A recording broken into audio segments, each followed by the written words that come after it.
everybody, and welcome to Let's Look at Kairo. No, this is not us, taking a flight to the Egyptian capital and answering trivia questions about the Sphinx or something like that. This is a first-person, ambient puzzle platformer, but also not really puzzle platformer. It's exploratory. It's difficult to describe. I guess the easiest way is that, first off, put yourself in the mindset that this is not games as, things containing gameplay. It's not really in that vein. This is not a Super Meat Boy kind of game.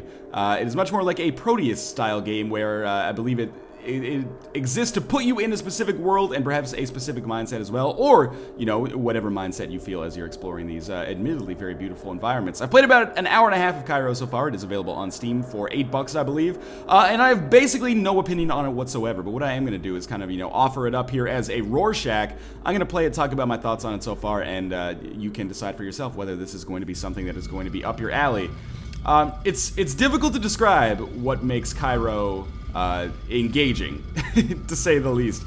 What I will say is that just on the very, very superficial level, I think the game looks absolutely beautiful, and its main strength for me is not only this incredible visual style, but also the fact that every single room that you'll enter is different visually, which is awesome. That was a puzzle that I solved earlier, so I don't necessarily want to go back there. So, every time you go through one of these doors, you will enter a new environment, and there is an interconnected series of doors and hallways and rooms and stuff like that. But the main strength that I've found of Kairo in my pretty, I wouldn't say exhaustive, but above average for a Let's Look at amount of playtime, the best strength is the fact that every single world looks unique and otherworldly in its own special way, and haunting, I guess, is also a better way to put it, in its kind of loneliness. I don't know, I don't want to get too abstract or too pretentious about things, but the fact that every level looks so unique is kind of what's keeping me around here and making it a somewhat pleasant world to inhabit. So this is a pseudo puzzle here. It's not really a traditional puzzle, but we are locked in a maze right now, so we've got to find our way out. Unfortunately, these walls will continue to jut out and stop us. So I'm just going to head backwards here. Again, expect this video to basically just be a kind of beautiful wandering simulator. Beautiful Wandering, by the way. It sounds like a great emo band or something like that. But we might come across some puzzles. We might come across some rooms that are fun to play around with. We might simply wander and kind of look up at the cool architecture in awe. I don't have a definitive opinion to offer on Kairo as to whether or not you should buy it. Because I think that would be very short-sighted for me to do, considering the kind of nature of this game. I took a stand on Proteus. I was like, Proteus is kind of what you see is what you get. It's not my cup of tea. These games really are not my cup of tea for the most part. Same with Bientôt l'été. I was like, these games are not really the kind of thing that I am psyched to be playing with all the time. But, there have been other examples, like games like English Country Tune and Starseed Pilgrim, where I consider those more gamey as well, and up my alley. But Kairo is probably one of the least gamey games I have played in a long time. So again, we are in some kind of red world here with a bunch of ramps. There is one special part of this room up here. I don't understand why I'm slowing down so much as I try to walk up. I am using the Xbox 360 controller, which it has native support for, but there is obviously PC capability as well, as you might expect. So yeah, this is a room that I've spent some time in. I don't really know what I'm looking at here. Looks like maybe these are houses that have been torn down or something like that. I don't really understand the significance, but it certainly does create a certain eeriness. I really feel like I'm doing a Nick-style indie impressions video right now. And the fact that this game is on Steam is both awesome, that they're opening up the platform, and they're kind of closing it down, but that they have opened up the platform to developers who make stuff like this and games like this more specifically. But at the same time, super weird. This is not the kind of game you expect to find on Steam. And I don't know if this was greenlit. It seems like the kind of thing that would not be. Maybe it was actually nominated for an IGF award or something and got greenlit that way. I'm not 100% sure at all. Let's wander again into another room, shall we?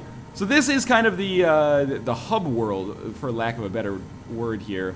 This is the world where I think the other kind of worlds emanate from. This is the hub, and then all of these other doors are the spokes, if you want to talk about it in a transportation term. This game gives me incredible motion sickness, as all first-person platformers do, Mirror's Edge in particular, but nothing makes it worse than jumping on the spinning thing here. Had a lot of fun with that so far.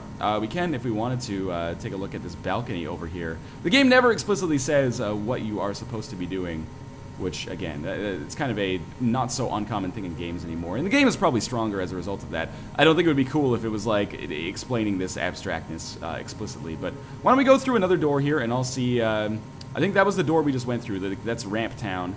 I don't know what this one is. You can sort of see it through like that bended glass. Actually, this is where we started. Let's go back out through here, and we'll try another door. There might be a map. I can't remember. I will check out the pause screen in a second because there are hints that you can use. But this is probably going to be the prototypical example of Northernlion sucks at video games. So, you know, we've got another beautiful environment here. I'm not sure if this room contains a puzzle, but this might be a good time to check out the hint system for the game. Because in true it's more of an adventure game than a puzzle platformer, I guess I could say. And in true adventure game fashion, it does have some hints built into the game. So we have this kind of beautiful environment that we're in here. Let me hit escape and then check out the hint system and see. No hints available for this area. Okay. So, to me, that means there's probably not a puzzle here, but I could be mistaken. Oh, just jump up. You can do it. There we go. We might as well check out this big, totally not phallic-looking tower over here and see if we can make something happen there. Yeah, for this to be a game that's out on Steam is very strange to me. This feels a lot more like a Desura or like a standalone title. Oh, yes, so I have been over here. Nick did an indie impressions video of this back when it was in, like, early alpha, and I was trying to get him to kind of help me out with the game, but we both kind of came to, oh, I'm going to die. Yes, you can die.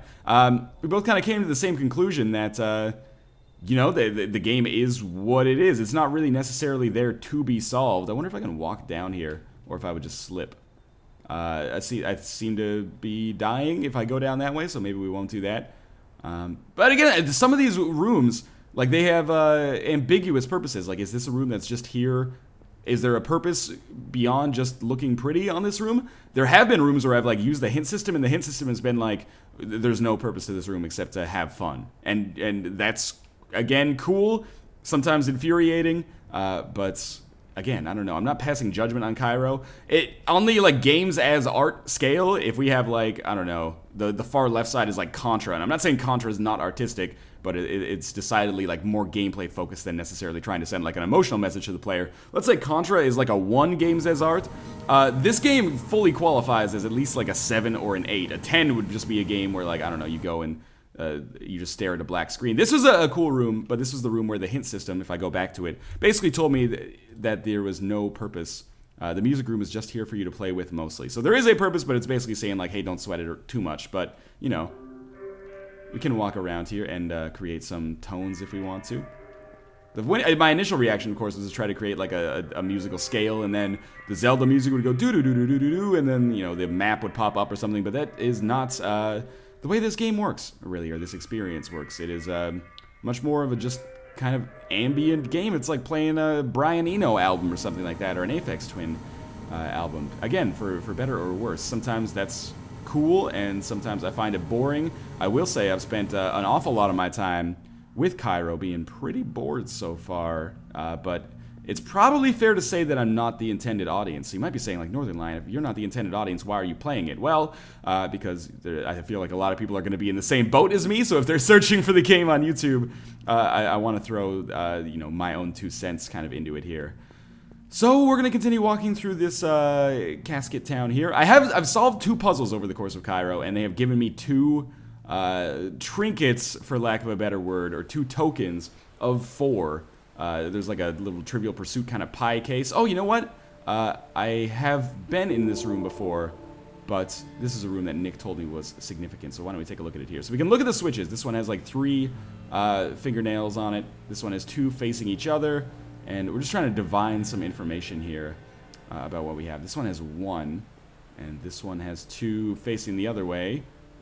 And this one has 1 facing this way. I don't know if we push the water, like if I step on this, if that'll push this current in a different direction. Did it? I can't tell at all. I might be able to step on it again. Let's try this one. Oh, can I just not step on this one at all? Maybe some of these are not active switches. Again, it kind of reminds me of what I feel like The Witness might be like, but this seems probably even a little bit more esoteric than that. It kind of like just being in the environment gives you clues on how to solve the puzzle, but I don't know if that's 100% true. So we're going to walk into this sweet waterfall here. There's always a secret behind waterfalls in video games. I really find that the game looks very visually impressive. I know that this visually striking at the very least. I know that this stuff you might be saying like, oh, the water droplets are just like the white rectangles or something like that, if that even is meant to approximate water. But still, I think it's very well done and striking from a visual standpoint. Do I have does this change whatever's displayed on the screen behind me? Yes, okay. Now, what is the significance of that? If I step on this... oh, maybe we're trying to make like a circle. Or maybe we're trying to fill this in. Let me think about this. So how does this change it? Let me go back and check it out for a second. So it's like that, and then if we hit this one, that will cause... Okay, so it's just filling it up here. I wonder if maybe we just have to hit all of them. Oh, I hit that, and I think there was some catastrophic destruction. So let's try to make a circle again. Again, I'm just kind of... Except that I am just being 100% aimless, and just showing off some representative gameplay here. So that was not what we wanted to do, apparently. I've destroyed something. And we have a weird ticking sound. So I step on this time. What does this do? Create some eyes. Maybe we have to make a face? Seems like there's sparks coming out of this machine. I don't know if that's good. This one shouldn't be. Oh, it is. Okay. Maybe we can make a smiley face here. This one, I don't like this one. Causes bad things to happen. So does that one, apparently. So again, this is an example. Why don't we check out the hint system here? See if I can't get some progress done. That is options, that is not hints. There we go. So hints 1. Have you looked up? Yes, I've seen it. Hints 2. You need the correct set of 4 symbols to release the water. Hint 3. The symbol you're trying to make should be just outside the room. Okay, so that is... I need to go with the third level hint because I'm so bad at video games. But the symbol you're trying to recreate should be just outside of this room. So we'll come back the way we came in, and there is another door as well. So again, it's not fair to say there aren't, you know, somewhat traditional puzzles here. Oh, okay. I almost want to, like, draw this on a piece of paper in front of me. I do have a pen nearby. Always love when puzzle games make you do this. So we've got, like, the eye symbol, and we've got the overarching one, and then we've got the 2 in the middle, and then we've got the 1 on the bottom. Okay. So let's see if we can recreate this and maybe make something good happen. After which I'll probably end the video, because I don't know how much more kind of constructive thought and dialogue I can offer on this game. Again, not necessarily in a bad way. Just in a I don't know what I'm doing kind of way. And I don't know how to pitch this game, essentially. So we want this up here, I believe. Yes, okay, so that's the like crescent moon eyes facing downwards perfectly. Then we might... I think we want this one as well? No, we don't want this one. We want this one, maybe? This might be wrong. That's right, okay. I think, anyway. And then we need the 2 in the middle that are, like, facing each other, which I think is this one over here. No, they're facing away from each other. Okay, so that might be the one over here. It is not that one. It might be the one on the left side, then. So we know that that one is for sure one we want. Is this it? Yes, I think this is it. Okay, so that's 3 right as far as I can tell. And then we just need the one that is like one circle, or sorry, one semicircle on the bottom, which I think at this point, it's definitely not that one. If I can make this happen, I'll be more proud of myself than I should be, I think. We've already done that one. It could be this one. Let's hit it. It worked. Okay, so there you go. You can see I've got the 3rd little quadrant there, the Trivial Pursuit piece that I was trying to talk about earlier. I don't know if this has done something amazing for us, but at the very least we have made some progress. And puzzle solved. All I'm going to say here is, you know, thanks for watching, guys. This has been Let's Look at Kairo. I'm not really passing any judgment on this. It's full of nice worlds that are, you know, very pleasant to walk around in at the same time. It's not necessarily my cup of tea. It's got some very abstract gameplay. It's esoteric in its own right, and there's nothing necessarily wrong with that. I know there's a lot of people who are into that, and a lot of people, probably more people, who are not into that at all. I probably hew more towards the side of not being that into it at all, but it's still kind of neat that this game is out on Steam. In any case, if you want to pick it up, it is $8. It is a one-man project, and there is a link in the video description of the store page which you can check it out on. Again, it is on Steam. As always, thanks for you guys for watching, and I will see you next time.